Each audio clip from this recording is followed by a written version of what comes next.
So, what happens when an authoritarian leader feels their power start to slip? Today, we're going to dive into the really fascinating world of political rhetoric and see how a major crisis can fundamentally change the very words an autocrat uses to stay in power. Just imagine it for a second. You're a leader, and in an instant, your whole grip on power just vanishes. Your regime is right on the brink of collapse. What do you say? How do you even use your words when you're about to lose absolutely everything?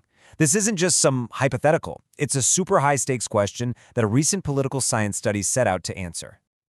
You see, when an autocrat's back is against the wall, their words become their single most powerful weapon.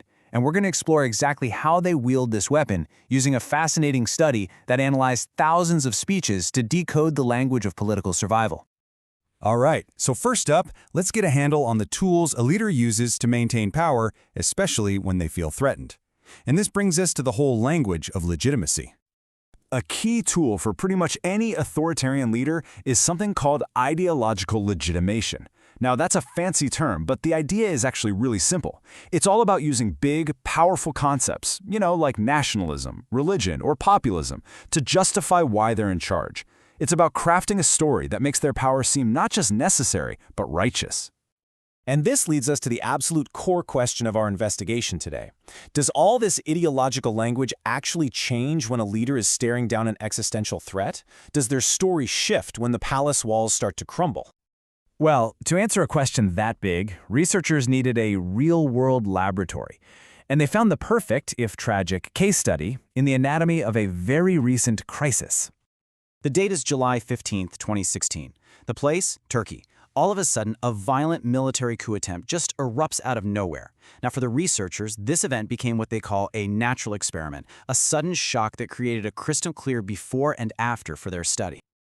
And it all happened so fast. On the evening of July 15th, soldiers were blocking roads and bridges. That very night, the Turkish parliament itself was bombed.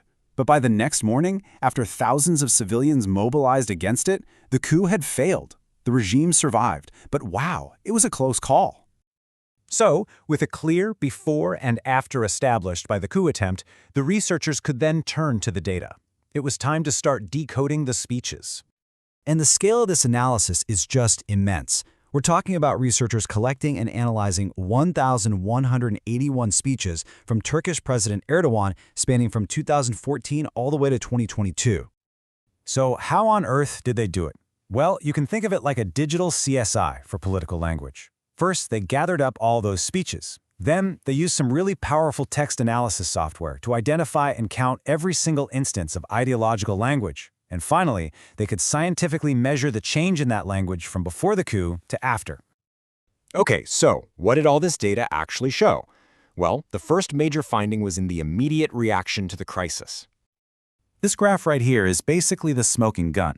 See those black dots before the dashed line? That's the normal, baseline level of ideological language. Now, look at the red dots right after that line. That huge, dramatic jump, that's the spike in ideological language right after the coup attempt. It's just undeniable. So, just how big was that jump? We're talking about a threefold increase. The use of ideological terms, words about nationalism, religion, and the people, suddenly became 3 times more frequent. Just incredible. The researchers gave this a name. They call it the reaction effect. It's this short-term, defensive burst of ideological language that's really designed to rally support, hammer home the idea of national unity, and frankly, distract from the chaos of the crisis. But here's the thing.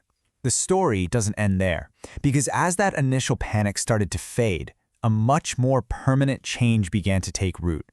And this brings us to the lasting shift in the leader's rhetoric. And this is the crucial point.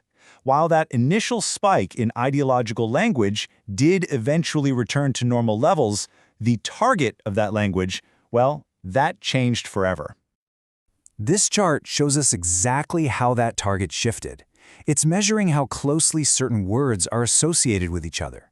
So before the coup, the connection between ideological terms and what they call regime outsiders was pretty weak. But after the coup, just look at how much stronger that connection becomes for words like West and opposition. So who became the new ideological enemy? The data points to 2 main groups: the domestic political opposition, and so-called Western actors, specifically the US and the EU. This is what the study calls the crystallization effect. It's the idea that a crisis gives a leader the perfect opportunity to permanently reshape who their ideology is against. It allows them to take all these different outsiders and crystallize them in the public's mind into a single, unified threat to the entire nation.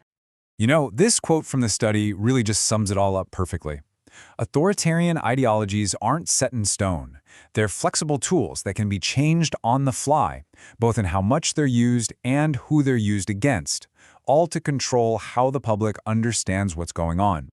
So to recap everything, a crisis has two really distinct effects on an autocrat's words. First, you get the reaction effect. That's the short-term spike in how much ideology is used. And second, you get the crystallization effect, a long-term permanent shift in who that ideology is used against.